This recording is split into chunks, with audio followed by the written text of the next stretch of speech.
नमस्कार।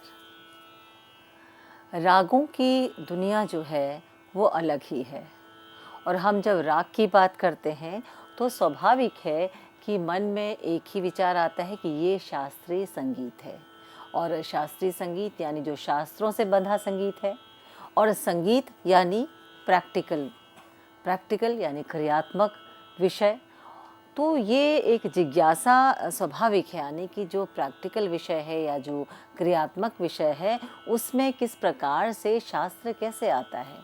देखिए, शास्त्र जो है वो उस क्रिया को करने में, यानी जो प्रैक्टिकल एस्पेक्ट जो होता है रागों के, उसको उसके लिए कुछ नियमों का निर्धारण किया जाता है। और वो नियम जो हैं उनको हमें लगातार, जब हम उसका क्रियात्मक पक्ष दिखा रहे हैं तो लगातार उन नियमों का हमें पालन करते रहना चाहिए, और तभी वो एक शास्त्रबद्ध रूप में सामने आता है। तो इन नियमों का या इस अनुशासन का जो एक संग्रह है, मैं कहूँ बिल्कुल सरल शब्दों में, या उसका जो एक कलेक्शन है, या जो एक नियम उसके लिए जो बने हुए हैं, उसका जो एक शास्त्र बनाया गया है, वही शास्त्रीय संगीत के रूप में सामने आता है। तो अक्सर विद्यार्थी कहते हैं क्लासिकल म्यूज़िक या शास्त्रीय संगीत बहुत कठिन है। कोई भी विषय, कोई भी बात या कोई भी चीज़ को जब हम समझना चाहते हैं तो शुरू में इस तरह की धारणा जो है कि ये बहुत मुश्किल है, यदि हम इस चीज़ को अपने मन में रख लेते हैं तो वो स्वाभाविक है कि वो मुश्किल ही लगेगी। लेकिन धीरे धीरे करते करते जो है कोई भी चीज़ या कोई भी विषय जो है वो समझ में आती। तभी तो कहा गया है practice makes a man perfect. तो ये जो कहावत है अंग्रेज़ी की, तो ये हिंदी में यदि कहें तो करत करत अभ्यास के जड़मति हो तो सुजान, रसरी आवत जाते सिल पर परत निशान। तो करते करते करते करते किसको, अभ्यास को करते करते किसी चीज़ पे जो है आपकी एक पकड़ जो है वो मजबूत होने लगती है। तो शास्त्रीय संगीत एक ऐसा विषय है जिसमें कि हमें अभ्यास, जिसे हम रियाज़ कहते हैं, वो निरंतर करते रहना चाहिए। क्योंकि यदि रियाज़ नहीं करेंगे तो गला या जिस वाद्य पर आप रियाज़ कर रहे हैं उस पर आपकी जो है अभ्यस्तता जो है, या आपकी हम कहें कि उंगलियों से जो आप उसको बजाते हैं उसकी जो गति है वो कहीं धीमी पड़ जाती है। इसी प्रकार से गायक के लिए जो उसका गायन होता है, यानी उसका जो गला है, जहाँ कंठ से उसका संगीत निकलता है, तो उसको भी सही रखना बिल्कुल सही है और वो ज़रूरी है। क्योंकि कंठ यदि सही रहेगा तो ही हम किसी चीज़ को अच्छे से गा पाएंगे, और कंठ को सही रखने के लिए रियाज़ी होना ज़रूरी है। देखिए, ये अलग बात है, कई बार विद्यार्थी ये प्रश्न करते हैं कि गला ख़राब है या हम जो है खाने में किस तरह का परहेज़ करें। तो ये बड़े एक साधारण से प्रश्न है। तो मुझे लगता है कभी कभी हम अपने किसी श्रृंखला में थोड़ा बहुत इसको बीच बीच में बताने का प्रयास आपको करेंगे। गले को यदि आप रियाज़ी रखते हैं, या किसी वाद्य पर आप अपने हाथों को, जिससे आप वाद्य बजाते हैं, वादन करते हैं, उसका रियाज़ यदि आप रखते हैं तो एक सॉफ्टनेस बनी रहती है ना, एक गतिशीलता बनी रहती है और वो कहीं पर अटकता नहीं है। ये अलग बात है कि मौसम की वजह से, या हम कहें कि एसी की वजह से, या कभी को हम अस्वस्थ होने की वजह से हमारा गला गड़बड़ हो सकता है। लेकिन यदि गला आप रियाज़ी हैं तो उस हालत में भी गला जो है वो चलता है, थोड़ा बहुत मुश्किलात आती है। तो ये प्रश्न एक विद्यार्थी ने मुझसे किया था। मुझे लगा कि मैं आज की इस व्याख्यान में शुरू में ही इस बात को आपको थोड़ा सा स्पष्ट करूं। तो शास्त्रीय संगीत की बात जब हम करते हैं तो शास्त्रीय संगीत में सीधी सी बात है, उसमें शास्त्र हैं, और इन शास्त्र को ही लेकर हम जो है अपने इस संगीत का अभ्यास करते हैं। तो शास्त्रीय संगीत में जो सबसे पहली बात आती है वो आती है रागों की बात, है ना। अलग बहुत से असंख्य राग हैं, उन रागों को हम सीखते हैं, अभ्यास करते हैं, उसको हम उसकी प्रस्तुति करते हैं, उसका प्रदर्शन करते हैं। और इन सब चीज़ों में जो सबसे बड़ी बात है वो है कि हम इसका आनंद लेते हैं। उस आनंद का अनुभव जो गायक गाता है, या जो वादक उसका अपने वाद्य का वादन करता है, और जो श्रोता या जो है उसको सुनता है, उसको जो जिसको उसमें रुचि है वो उसको सुनता है, तो उसको इस आनंद के सागर में डूबने से कोई नहीं बचा सकता। यानी कि सब लोग उसका आनंद लेते हैं। और तभी तो मतंग मुनि ने कहा है कि स्वर और वर्ण से विभूषित रचना जो चित्त का रंजन करे वही राग है। और ये जो चित्त का रंजन वाली बात है, ये स्वाभाविक है कि बिना उस रंजकता के तो राग हो ही नहीं सकता। तो आनंद की अनुभूति कहाँ से होगी? तो आनंद यदि हमें चाहिए तो हमें उस रंजकता का ध्यान रखना है। और उस रंजकता को कब प्राप्त करेंगे? जब हम निरंतर रियाज़ करेंगे। तो निरंतर रियाज़ करते हुए या निरंतर हम जो इस श्रृंखला को लेकर आपके सामने उपस्थित हो रहे हैं, उसी श्रृंखला में हम पिछली कड़ी में हमने आरंभ किया था ठाट काफ़ी। तो थाट, जैसे मैंने आपको बताया कि एक परिवार जिसमें से अलग अलग रागों का जन्म होता है। तो इस थाट काफ़ी के अंतर्गत हमने आपको सबसे पहले काफ़ी राग के बारे में बताया था। आज इस थाट के अंतर्गत एक और सुमधुर राग की जानकारी हम आपको देने का प्रयास करेंगे। और उस प्रयास के अंतर्गत कुछ उदाहरण भी देंगे जो उस राग के बारे में है। तो ये राग है राग भीम पलासी। बहुत ही मधुर राग है, बहुत ही खूबसूरत राग है, बहुत ही आनंद प्रदान करने वाला राग है। भीम पलासी राग की यदि हम बात करें तो ये वन ऑफ द बेसिक राग ऑफ इंडियन म्यूज़िक, यानी कि भारतीय शास्त्रीय संगीत के जो कुछ बेसिक राग है, जो कुछ ऐसे राग जिनकी शिक्षा हमें शुरू में दी जाती है, या हम कहें कि हमको उसका अभ्यास बार बार कराया जाता है। और आरंभ के जो राग होते हैं, जो बिल्कुल बेसिक राग हैं, उन रागों में इस राग की गणना आती है। और इसका भाव बिल्कुल अलग है। क्यों, एक प्रश्न उठता है, क्यों इन बेसिक रागों को करने की ज़रूरत है? ये भी प्रश्न आएगा। बहुत से अनगिनत राग हैं। उन रागों को ठाट पद्धति में पंडित भातखंडे जी ने दशविध ठाट पद्धति के अंतर्गत उन रागों को 10 वर्गों में विभाजित किया।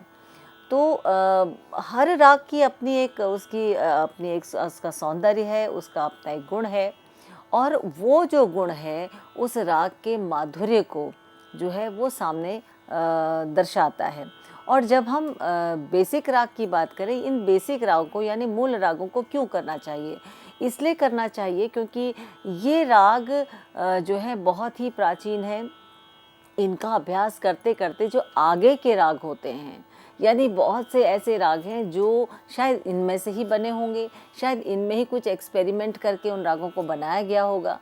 तो या उनके आसपास के राग हैं, और शायद उन रागों को ऐसा हम नहीं कह सकते कि वो राग जो है एकदम से नहीं आएंगे। लेकिन यदि हमें एक राग जो है जिसको बेसिक राग, उसका हम यदि अभ्यास कर लें तो वो राग जो अन्य राग जो हैं उनको गाना बहुत आसान हो जाता है।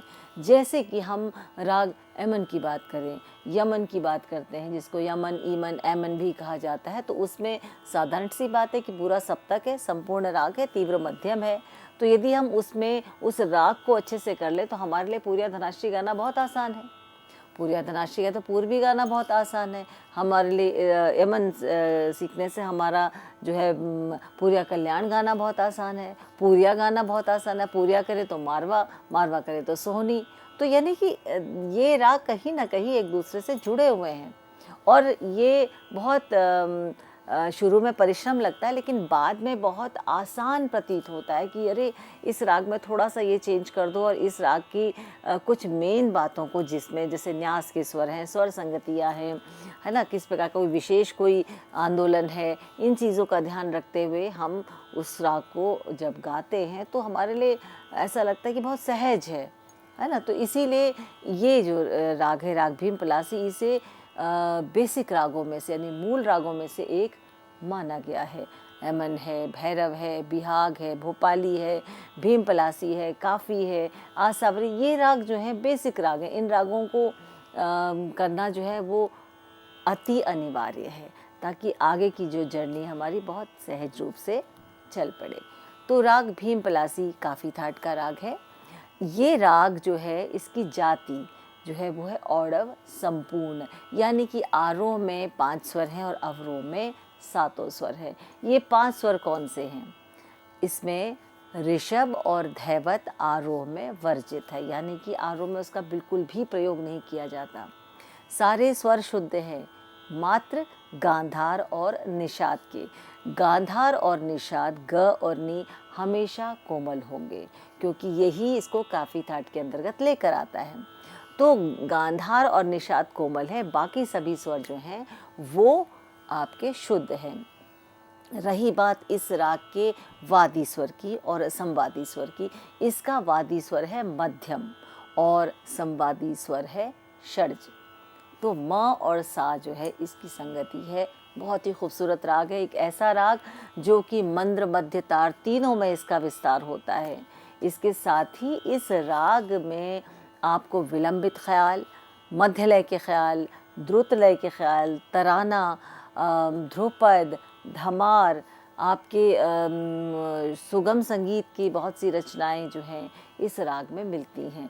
ये क्योंकि एक इसका माधुर्य, इसका सौंदर्य अपने में एक अलग है, तो इसीलिए इस राग में ये सब रचनाएं जो हैं हमें प्राप्त होती हैं। जहाँ जिसने भी जिस समय भी इस राग का निर्माण किया गया होगा, वाकई एक बहुत ही सुंदर मनस्थिति रही होगी जब इस राग की रचना की गई होगी।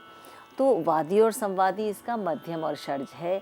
इस राग का गायन समय, इस राग का गायन समय है दिन का तीसरा प्रहर, यानी कि दोपहर ढलती हुई जो दोपहर है उसमें इस राग को गाया बजाया जाता है। 3 बजे 4 बजे के आसपास इस राग को गाया बजाया जाता है और उस समय इस राग का भाव ही अलग होता है। हालांकि रागों के भाव की बात करें तो जब हम उसका रियाज कर रहे होते हैं, जब उसको गा रहे होते हैं या हम किसी रिकॉर्डिंग में उसको गा रहे हो तो समय तो अलग हो सकता है। तो ये भी प्रश्न आता है और विद्यार्थी अक्सर पूछते हैं कि समय में के अनुसार उस राग को यदि हम नहीं गाए तो क्या उसके भाव में कमी होगी। मैं इसको ऐसा समझती हूँ कि जब कोई कलाकार, जब कोई शिक्षक, जब कोई विद्यार्थी उसको गा रहा होता है, तो जैसे हम कहते हैं ना कि इसका समय जो है वो दिन का तीसरा प्रहर है, तो हम उस समय इस राग को गाएं तो इसका माधुर्य इसका अलग ही होगा। जब संगीत सभाएं होती हैं तो उसी समय इस राग को गाया बजाया जाता है।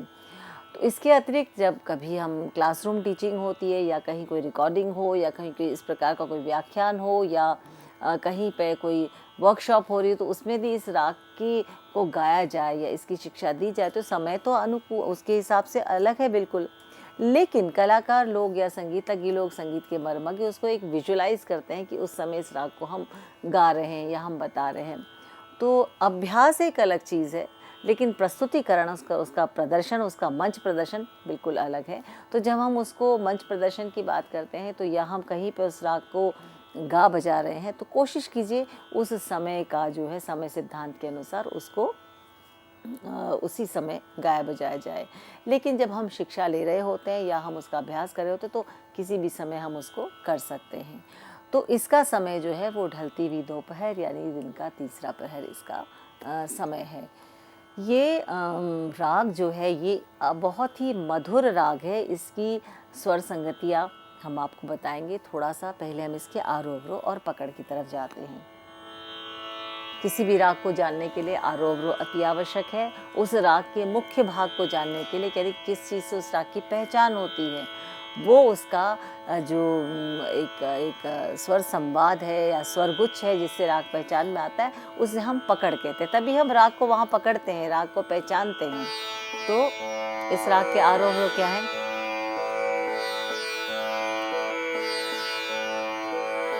सा। अब ये राग मंद्र सप्तक के निषाद यानी कोमल निषाद से शुरू होता है। सा गा मा पा नी सा नी दा पा मा ग रे सा। तो आरोह में ऋषभ नहीं है और धैवत नहीं है। ने सा गा मा पा नी सा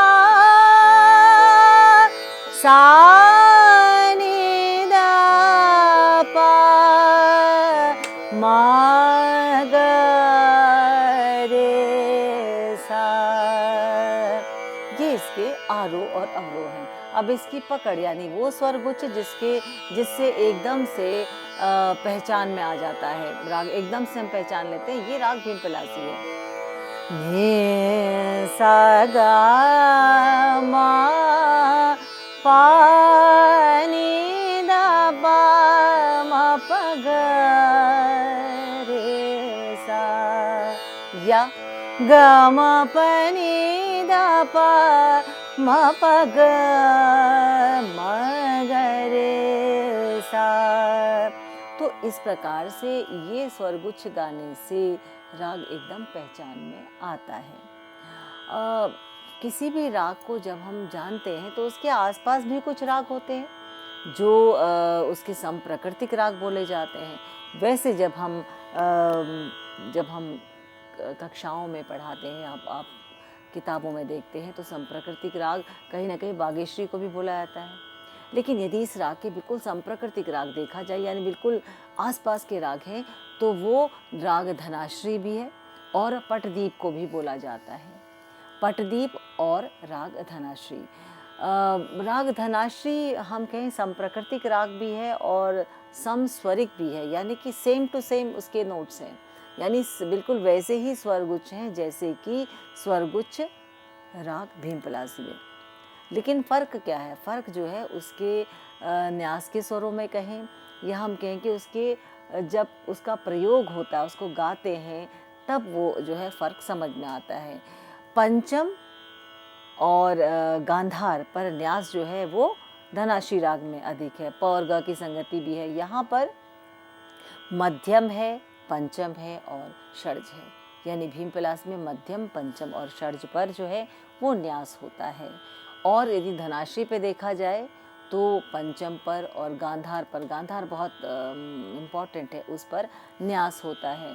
तो जब किसी भी राग के किसी भी स्वर को लेकर हम उस पर न्यास करते हैं, उस पर बहुत मैटर करता है, बहुत उस पर एक कहा जाए कि एक जिम्मेदारी होती है राग के स्वरूप को प्रकट करने की। तो न्यास के स्वर अपने आप में बहुत महत्वपूर्ण जो है भूमिका निभाते हैं।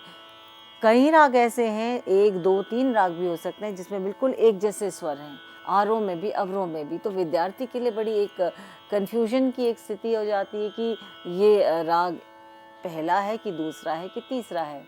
तो वहाँ पर फ़र्क किससे होगा? वहाँ पर उसके चलन से फ़र्क होता है, यानी वो किस प्रकार से राग का विस्तार किया जाता है। अब चलन तो है, लेकिन राग के विस्तार में क्या चीज़ मुख्य होती है? राग के विस्तार में किस स्वर पर कितना रुकना है, यानी न्यास, कितना ठहराव देना है। जहाँ जो ठहराव होता है इसी को न्यास बोलते हैं। तो वो न्यास के स्वर, और दूसरा कि स्वर संगतियाँ, कौन कौन सी स्वर संगतियाँ हैं जिनको इस राग में या किसी भी राग में बार बार लिया जाता है, यानी वो बहुत इम्पॉर्टेंट है। तो उसके आधार पर भी राग को अलग किया जा सकता है, बिल्कुल उसी के हूबहू समस्वरिक रागों से। तो ये बहुत ही महत्वपूर्ण बात है विद्यार्थियों के लिए। तभी बार बार जब आप राग की बात करते हैं तो ये अवश्य बताया जाता है कि ये न्यास के स्वर हैं, ये न्यास के स्वर हैं। कई बार न्यास के स्वर भी राग को अलग करते हैं, जैसे कि पूर्या, जैसे कि धनाश्री की बात करें और आपके भीम पलासी की बात करें, बिल्कुल वैसे ही स्वर हैं, लेकिन जहाँ पर जो न्यास के स्वर हैं या स्वर संगतियाँ जो है वो उसको अलग बनाती हैं। हम बात करें यदि पटदीप की, तो पटदीप में तो सबसे जो बड़ा अंतर है वो है निषाद का, यानी कि निषाद उसमें शुद्ध होता है, गांधार कोमल ही रहता है और लगभग उसी प्रकार का ही विस्तार होता है। लेकिन जहाँ हमने एक सुर के अलग स्वरूप को लगाया तो राग बिल्कुल अलग हो जाता है, यानी उसकी चमक अलग है। पटदीप का स्वरूप एकदम अलग हो जाता है। हम उसका उदाहरण आपको आगे चल के देते हैं। अभी सबसे पहले हम एक बहुत प्यारी सी बंदिश जो है वो गाते हैं। ये बंदिश के जो बोल हैं वो हम आपको सबसे पहले बताएं। बहुत सुंदर बंदिश है, 3 ताल में निबद्ध ये बंदिश है।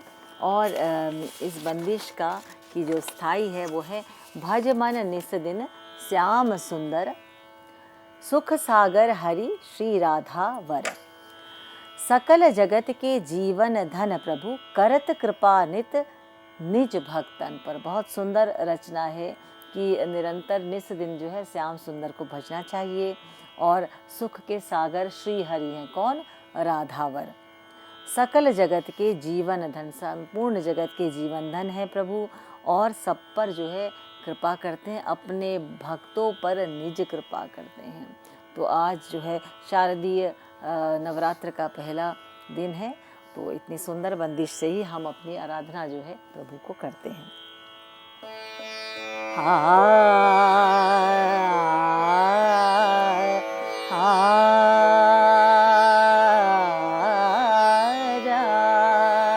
हालांकि ये बंदिश 3 ताल की है, तो हम इसको अद्दा या पंजाबी या सितार खानी ताल में भी कर सकते हैं।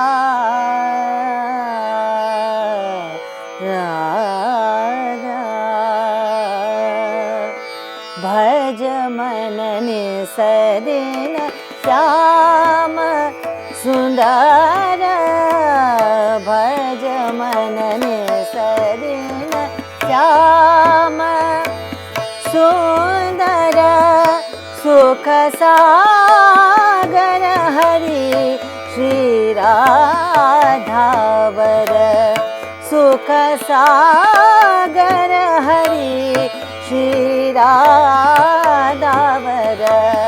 भज मन निसदिन श्याम सुंदर, भज मन निसदिन श्याम, भज मन निसदिन श्याम सुंदर, भज मन निसदिन श्याम सुंदर, सुख सागर हरि श्री राधावर, सुख सागर हरि श्री राधावर। भज मन निसदिन श्याम श्याम, भज मन निसदिन श्याम,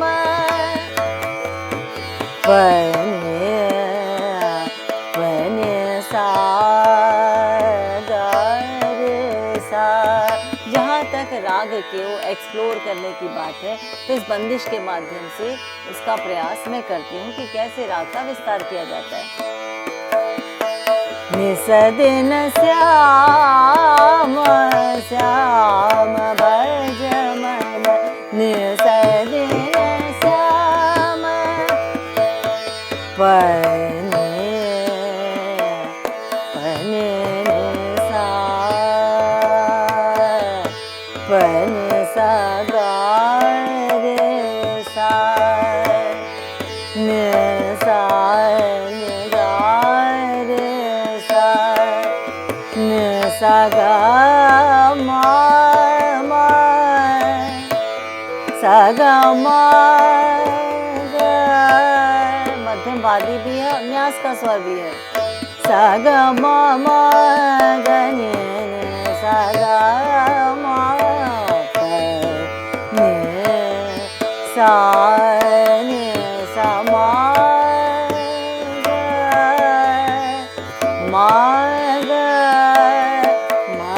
गा रे सा नि सा गा रे सा। भज मन निसदिन श्याम श्याम, भज मन निसदिन श्याम, सा ग म प म प ग, ग म प ग म ग प प ग, सा ग म प नि ध प म प ग म ग रे सा ग रे सा भज मन नि स रे न श्याम ग म प नि सा नि ध प म प ग। अब इस बंदिश के स्थाई में ही मैं आपको ये इस प्रकार के आलाप कैसे बनाए जाएंगे, कैसे राग की बढ़त की जाएगी, ये बता रही हूँ संक्षेप रूप में। ग म प नि सा नि ध प नि ध प म प ग सा ग म प ग म ग रे सा भज मन नि स रि न श्याम सुंदर भज मन नि स रि न श्याम सुंदर सुख सागर श्री राधावर सुख सागर हरि श्री राधावर भज मन नि स रि न श्याम सुंदर भज मन नि स रि न भज मन नि स रि न भज मन नि स रि न श्याम।